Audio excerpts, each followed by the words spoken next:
Baby, a 10-month-old baby, and I think my grandfather must have been 5 years older. He was 25. He was already out here when my grandmother and the baby joined them in Pennsylvania. He mined coal for 10 years in Pennsylvania. He went back and forth to Hungary a number of times with his brothers. He also had two brothers out here, and they came out at the same time. A number of the children were born here in the United States in Pennsylvania. One of them is Eniko's grandmother, and the other one is my Auntie Susie, who is no longer with us.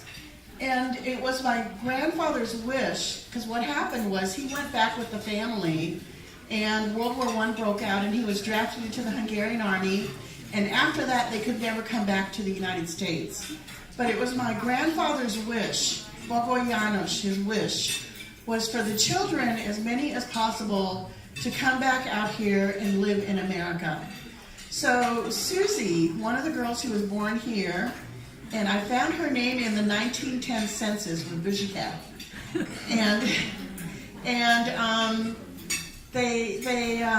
Susie managed to get out here, I believe, sometime in the 1930s. This was before the Second World War.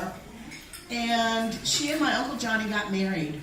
So that's the beginning of the rest of the family here. Johnny and Susie brought my Aunt Petushka after the Second World War. She came out here in 1948. And then the two sisters began a series of bringing other family members. And what happened was my Aunt Petushka met my Uncle Mariano, who was a friend, I believe, of Uncle Johnny, Susie's husband. And they fell in love and got married and started bringing other members of the family. So let me tell you, Petushka Nagia, my aunt here, and Uncle Mariano are responsible for a number of family members here. Tata, Uncle Mariano's brother. After that was, in 1965, my mother, my sister, and me. So that's 4 people these two cared for. And it's not like they were wealthy people. My uncle was a chef. My Aunt Petushka had jobs here and there. I remember picking her up one time at an electronics assembly plant, a tiny little place in Pasadena.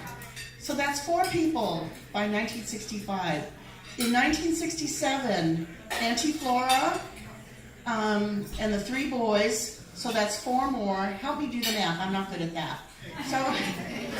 So 8 people? Okay, so by 1967, we're talking 8 people in addition to her husband and 2 children.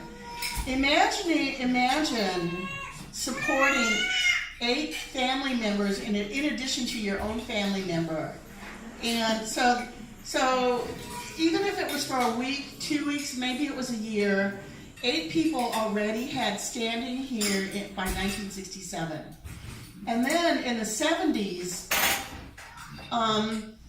they arranged to try and have Chubba and Eniko, and you just heard Eniko speak, her older sister to come out here for cancer treatment.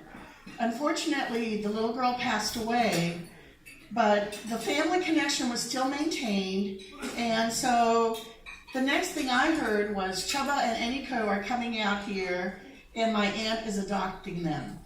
10 family members. Okay, hold up 10 fingers. Imagine caring for that many people, arranging for housing, for schooling, for jobs, and what do 10 people need? They need the same thing as you do, only 10 times.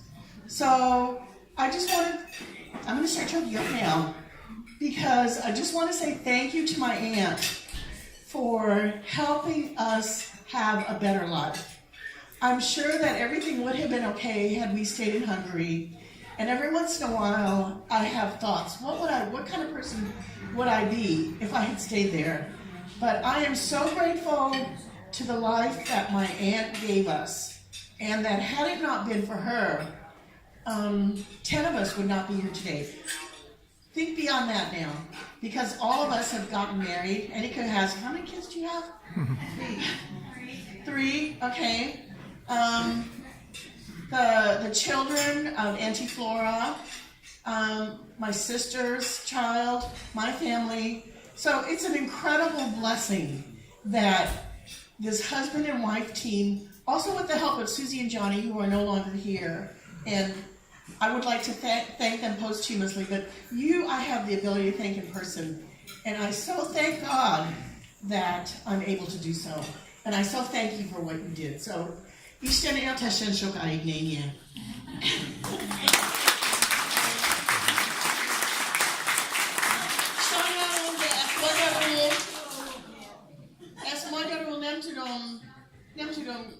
Kifayasni. Der remelem aki etetta, as etetta, és kérem, hogy akinek tudsz, akinek érdekel, akkor magyarázzuk meg. So, nagyon hálás vagyok néninek. So,